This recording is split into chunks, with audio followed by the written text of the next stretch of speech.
அக்கினிமயமான நாவுகளை பற்றிய தியானம் நாள் 43. பரிசுத்த ஆவியானவரால் எவ்வாறு வழிநடத்தப்பட வேண்டும். ரோமர் 8ஆம் அதிகாரம் வசனம் 26.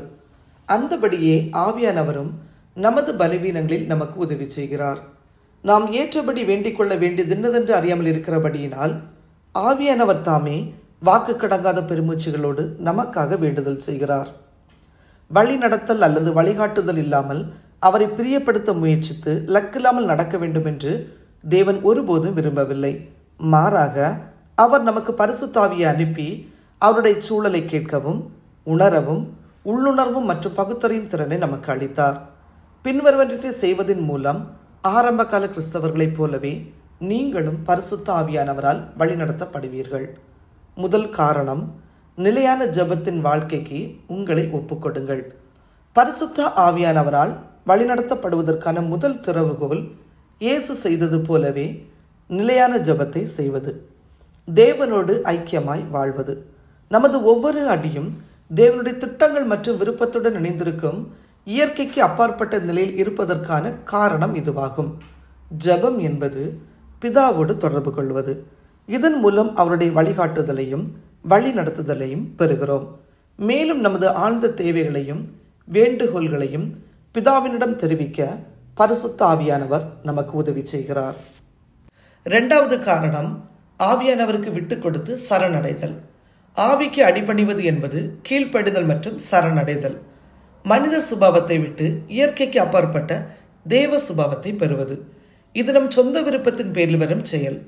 பரிசுத்த ஆவியானவர் நம்மை பலவந்தமாக செய்ய வைப்பதில்லை, ஆனால் அவர் நமக்கு அறிவுறுத்துகிறார். நம் கடவுளின் அறிவுரைகளுக்கு அடிபணிந்து நம் நம்பிக்கையின்மை, சந்தேகங்கள், பலவீனங்கள், சுயநல ஆசைகள், உணர்ச்சிகள், எண்ணங்கள் மற்றும் பயங்களை பரிசுத்த ஆவியானவரிடம் ஒப்படைக்க வேண்டும். நம் உரிமைகளுக்காக நாம் மறிக்கும் ஒவ்வொரு முறையும் இயேசு கிறிஸ்து கல்வாரி சிலுவையில் வென்ற அதே உரிமைகளை நமக்கு தருகிறார். இதுதான் பரிமாற்ற சட்டம்.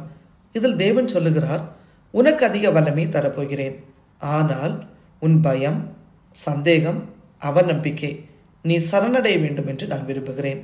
உனக்கு அதிக ஞானத்தை கொடுக்க போகிறேன், ஆனால் உன்னுடைய தனிப்பட்ட திட்டங்களையும் லட்சியங்களையும் நீ என்னிடத்தில் ஒப்புவிக்க வேண்டும் என்று நான் விரும்புகிறேன். ஆவியானவருக்கு அடிபணிவதும் சரணடைவதும் என்பது நம்மிலும் நம் மூலமாகவும் தேவன் தேவனாக இருக்கட்டும் என்பதே. நம் வாழ்வில் பரிசுத்த ஆவியானவரின் வழிகாட்டுதல் நாம் அவரிடம் சரணடையும் அளவிற்கு ஏற்ப அதிகரிக்கிறது. யோவான் 3ஆம் அதிகாரம் 30வது வசனத்தில் அவர் பெருகவும் நான் சிறுகவும் வேண்டும். நாம் எவ்வளவு அதிகமாய் தேவனுக்கு அடிபணிகிறோமோ அவ்வளவு அதிகமாக கிறிஸ்துவின் ஜீவன் நம்மில் வாசமாயிருக்கும். அவரிடம் சரணடைவதற்கு நம் அனைவருக்கும் ஏதோ ஒன்று இருக்கிறது.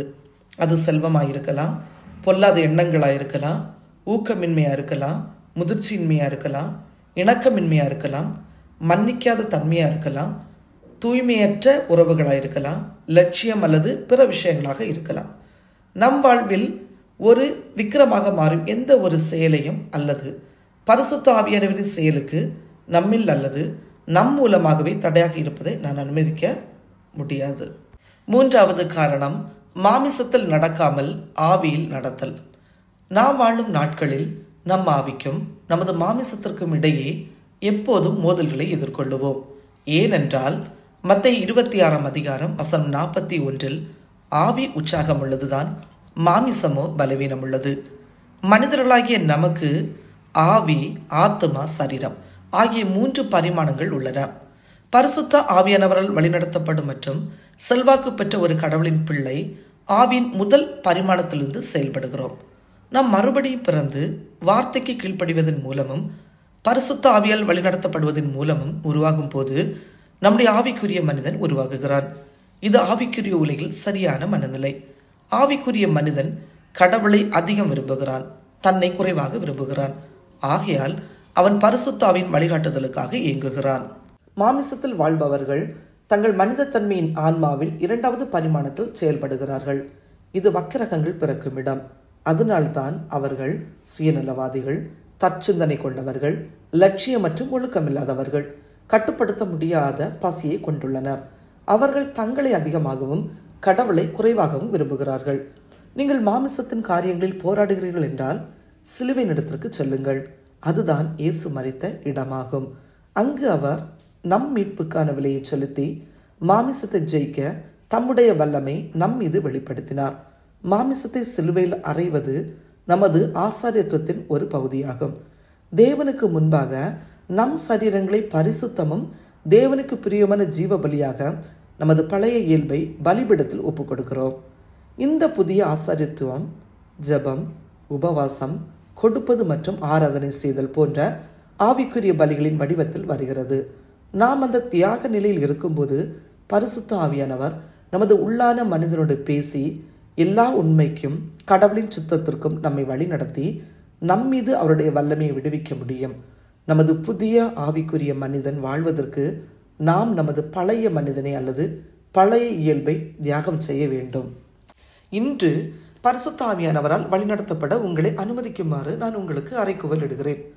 அவரது எண்ணங்கள் மற்றும் உள்ளுணர்வுகளை ஒப்புக்கொள்வதற்கும் அவருடைய குரலை கேட்டு கீழ்ப்படிவதற்கும் நீங்கள் பூமியில் அவருடைய வல்லமை வெளிப்படுத்த வேண்டும் என்று தேவன் விரும்புகிறார்.